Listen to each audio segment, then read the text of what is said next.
Hi, Mystery Recapped here. Today, I am going to explain a Hong Kong Chinese culinary drama film called Cook Up a Storm. Spoilers ahead, watch out, and take care.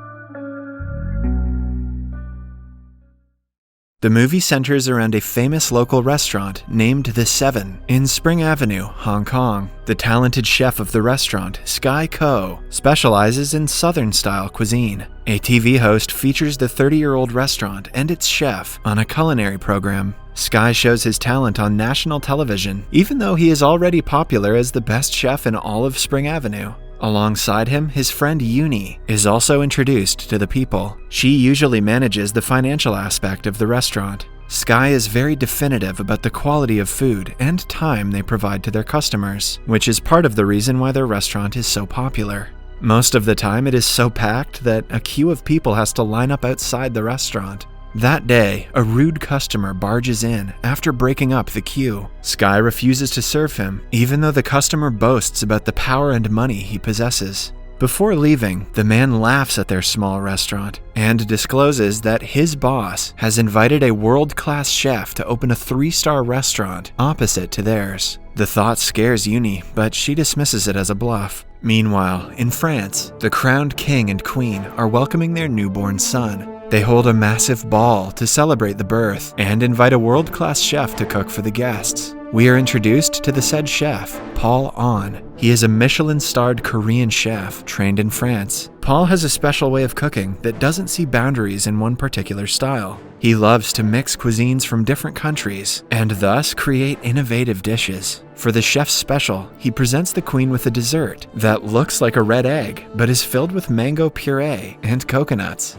Gross. The dish is inspired by the tradition that symbolizes red eggs as a blessing to the newborn. The delicious dish and the meaning behind it touch the royals' hearts, and they applaud Paul's brilliant work. After the successful ball, he and his assistant Mayo return to the restaurant that they currently work for. The owner and their co-workers welcome them with cheers, congratulating them on their success. The owner also announces that they have promoted Paul to the executive chef of the whole Art Nouveau franchise. The step is a huge one for him. However, to everyone's surprise, he declines the offer. Paul wants to return to Asia and pursue a bigger and higher ambition. He and Mayo have been invited by a Chinese businessman who wants to open a 3-star restaurant. The staff supports their decision and wishes them farewell. Back on Spring Avenue, one of Sky's regular customers informs him that the rumor about the new restaurant being established is true. The news is bittersweet for Sky because he wants his small colony to develop, but a new restaurant would mean fewer customers and more competition. When Sky was 10 years old, his father used to hit him and insult him for having no talent as a cook. One day, he abandoned Sky and chose to pursue his culinary career over being a father, with the excuse being that Sky couldn't even make a decent bowl of noodles. Imagine your dad leaving because of noodles. Ever since, Uncle Seven, the master and owner of the 7 restaurants, has taken care of him. He also taught Sky everything that he needed to know about food, unlike his father. Currently, Sky hasn't met his father in over 20 years and has no plan to reconcile with him. The following morning, Paul arrives in Hong Kong and goes to the market in search of a big grouper fish. The seller has only one of the fish and decides to sell it to Sky, knowing that he will cook it better. Paul argues, insisting that a shopkeeper shouldn't be biased. They get into a small argument before the seller cuts the fish in half for both of them. A few weeks later is the opening ceremony of the 3-star restaurant named Stellar that is right in front of the 7 restaurant. The chairman and manager of the Lee Management Group arrives as the first guests of the restaurant and are welcomed by Paul and Mayo. At the same time, the people from the 7 restaurants start announcing different discount offers they're offering for the next week. When the security guards from the Stellar restaurant try to stop them, a conflict arises. This attracts Paul and the guests' attention, making them come out to see what the fuss is about. When the conversation gets heated, Mayo suggests they hold a competition to see which cook is better. Sky and Paul recognize each other from the market and accept the challenge. They decide to indulge in a fish cutting competition. Paul goes first and skillfully picks all of the ribs from a fish in no time. Following that, Sky takes the same fish and cuts it into even pieces in under a minute. The crowd claps for him, and even Paul is impressed. The chairman of the Lee Group has to announce the results. In an unbiased way, he claims that the true results will only be announced in the International Chef Challenge competition that both chefs have taken part in. He also announces that he is planning to take over the entire Spring Avenue colony to remove all of the buildings and modernize it. If Sky wins in the competition, the chairman is willing to withdraw his plan to preserve the heritage of the colony. However, if Paul wins, he will go through with the plan. With the future of the entire colony in his hands, Sky feels pressured, but still, he is determined to do his best. For the next few days, the number of customers at the Seven restaurant decreases. Uni is worried that they might soon go out of business, but Sky assures her that is not possible. He gives her the example of escargot and field snails, claiming that there will always be people who like one more than the other. They do not have to change their food to be better than the Stellar restaurant, because there will always be customers who like theirs better.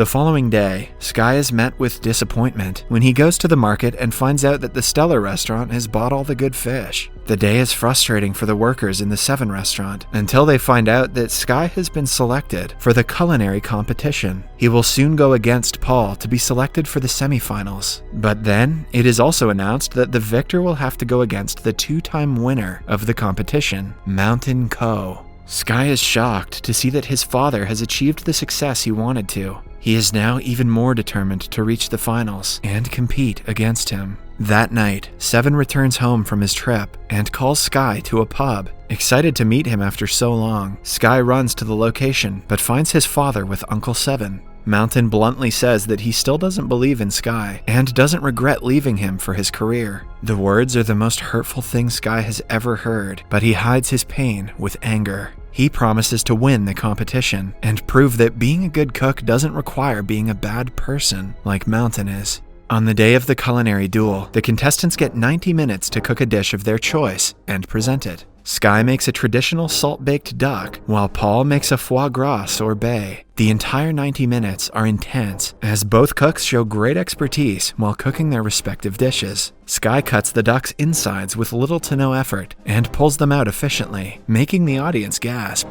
In the end, he bakes the duck in salt and breaks the additional layer to reveal a well-cooked duck with vegetable stuffings. The judges try it and seem to be more impressed by Sky's duck than Paul's sorbet. When it is time to vote, Paul receives 3 9s and a whopping 10 out of 10, scoring a total of 37 points. Right after, Sky receives 2 10s from the first 2 judges. The third judge gives him a 9, but the last judge only gives him an 8. Because both chefs have tied in points, the head judge makes the executive decision to make Paul the winner, because his dish presentation was superior to Sky's bland plating. Although Paul's victory should have solidified his abilities as a cook, things did not go as expected. While celebrating their victory, the manager informs Paul that he wants to replace him with Mayo to compete in the finals. According to him, a woman is more appealing in the media than a man. When Paul tries to defend his position as head chef, Mayo exposes that he has difficulty tasting certain flavors like saltiness. For the past few months, he has been using a notebook containing all his recipes to cook and can do nothing on his own.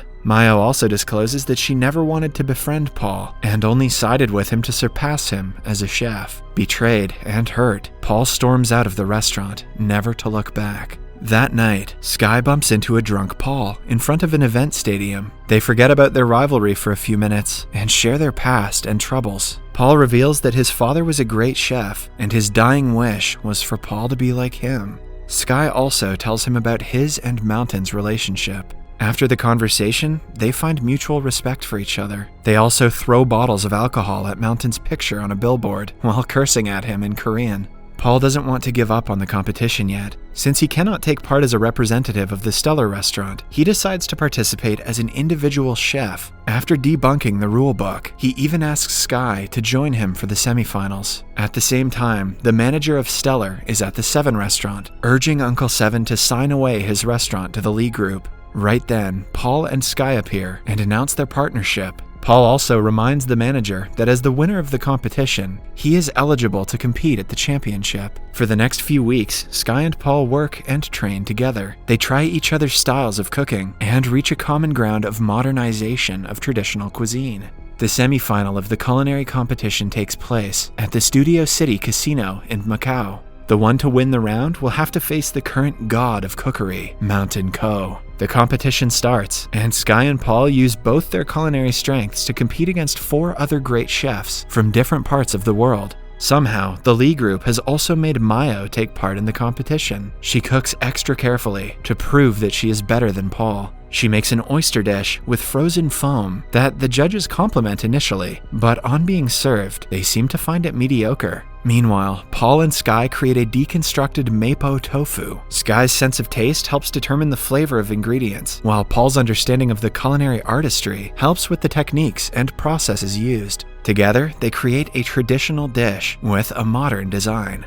The judges compliment the dish in detail, thoroughly impressed by it. In the end, they win the competition and reach the finale. As everyone cheers, Paul looks at Mayo, who stands with her head low, ashamed that she betrayed him and couldn't prove herself. For the final round, only one of the chefs can compete against Mountain. Paul thinks that because of his lack of taste, he is ineligible to participate. He knows that Sky's desire to beat Mountain is a very personal one, hence he suggests Sky face Mountain in the finals. The following day, Sky stands face to face with his father. The competition asks them to cook anything they want in an hour. The father and son do not share words before the competition starts. Mountain immediately begins to cook, but Sky is distracted by his thoughts. He remembers how Mountain abandoned him and how much the people in the neighborhood mean to him. The thoughts overwhelm Sky and he can hardly focus. To get him to come back to his senses, Mountain splashes water at his son's face. The action brings Sky back and he immediately starts making dough.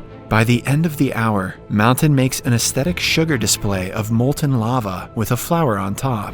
In contrast, Sky's dish is a bit more simple, but personal. He makes noodles, like the noodles that Mountain made years ago, before abandoning his son. The judges try Mountain's dish and are impressed by it. However, Sky never hands his dish to them. Instead, he gives the bowl of noodles to Mountain. Mountain eats it and is moved, as he remembers what the noodles represent. At last, he has no choice but to acknowledge his son's brilliance in culinary art. The winner of the competition is unclear, but the judges never got to taste the food. In the following scene, we see a crowd has gathered outside the Seven restaurant to celebrate the Chinese New Year. They enjoy a meal cooked by Sky and Paul together as a family. Subscribe for more videos like this, turn on notifications, and leave a like to help the channel out. Thank you for watching.